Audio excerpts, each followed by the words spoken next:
2024 മലയാള cinema മേഖലയിൽ നഷ്ടം 700 കോടിയോളം രൂപയെന്ന പ്രൊഡ്യൂസേഴ്സ് അസോസിയേഷൻ. അഭിനേതാക്കളുടെ പ്രതിഫലത്തിലെ ഗണ്യമായ വർധനയാണ് പ്രതിസന്ധിക്ക് കാരണം. 204 ചിത്രങ്ങളാണ് തിയേറ്ററുകളിൽ റിലീസ് ചെയ്തത്. ഇതിൽ 5 എണ്ണം റീ റിലീസ് ചിത്രങ്ങളാണ്. 1000 കോടി രൂപ മുതൽ മുടക്കി ഇറങ്ങിയ 199 മലയാള ചിത്രങ്ങളിൽ ലാഭമുണ്ടാക്കിയത് 26 എണ്ണം മാത്രമാണ്. വിവരങ്ങളുമായി ബീന റാണി കൊച്ചിയിൽ നിന്ന് ചേരുന്നുണ്ട്. ബീന, 2024 അവസാനിക്കാൻ പോകുന്നു. ഇനി ദിവസങ്ങൾ മാത്രമാണ് ബാക്കിയുള്ളത്. ഈ 2024 മലയാള സിനിമാ മേഖലയിൽ നഷ്ടം 700 കോടിയോളം രൂപയെന്നാണ് പ്രൊഡ്യൂസേഴ്സ് അസോസിയേഷന്റെ കണ്ടെത്തൽ. വിവരങ്ങൾ. നിഖിൽ, തീർച്ചയായും നിർമ്മാതാക്കളുടെ സംഘടനയായ പ്രൊഡ്യൂസേഴ്സ് അസോസിയേഷൻ എടുത്ത ഒരു കണക്ക് പ്രകാരമാണിത്. 2024 മലയാള സിനിമാ വ്യവസായത്തിന് മാത്രം നഷ്ടം 700 കോടി എന്ന ഒരു കണ്ടെത്തൽ. ജനുവരി മുതൽ ഇതുവരെ ഏതാണ്ട് 204 ചിത്രങ്ങൾ കഴിഞ്ഞ വർഷം റിലീസ് ചെയ്തിരുന്നു. അതിൽ 199 എണ്ണമാണ് പുതിയ റിലീസ്. ബാക്കി 5 എണ്ണം റീ റിലീസായിരുന്നു. ഈ പുതിയ റിലീസായ 199 ചിത്രങ്ങളിൽ 26 എണ്ണത്തിന് മാത്രമാണ് സൂപ്പർ ഹിറ്റ് എന്ന ഒരു നിലയിലേക്ക് എത്താൻ കഴിഞ്ഞത്.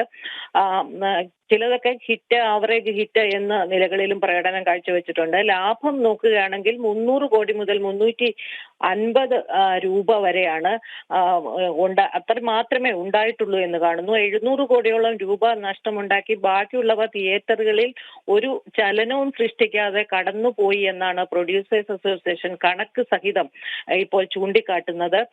റീ റിലീസ് ചിത്രങ്ങളുടെ കാര്യമെടുത്താൽ ദേവദൂതൻ മാത്രമാണ് കുറച്ചെങ്കിലും ഒരു വരുമാനം ഉണ്ടാക്കിയത്.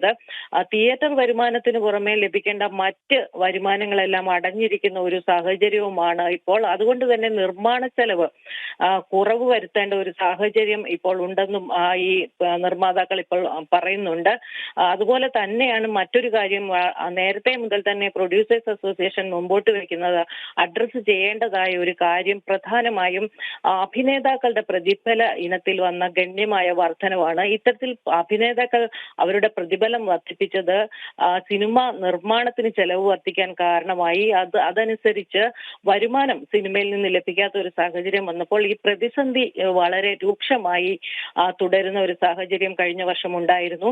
ഈ പ്രതിസന്ധി മനസ്സിലാക്കി എന്നാൽ അഭിനേതാക്കൾ സഹകരിച്ചിട്ടുമില്ല. അങ്ങനെ സഹകരിക്കാത്തത് വ്യവസായത്തെ വീണ്ടും പ്രതിസന്ധിയിലേക്ക് തള്ളിവിടുന്ന ഒരു സാഹചര്യം ഉണ്ടായി. എന്തായാലും മലയാള സിനിമ വ്യവസായം വലിയ പ്രതിസന്ധി നേരിടുകയാണ്. കഴിഞ്ഞ ഒരു വർഷ കാലയളവിൽ ഇത്രയധികം 700 കോടിയോളം നഷ്ടമുണ്ടാക്കിയത് വളരെ ഗൗരവമായി കാണേണ്ട ഒരു സംഗതിയാണെന്നാണ് പ്രൊഡ്യൂസേഴ്സ് അസോസിയേഷൻ പറഞ്ഞു വെക്കുന്നത്.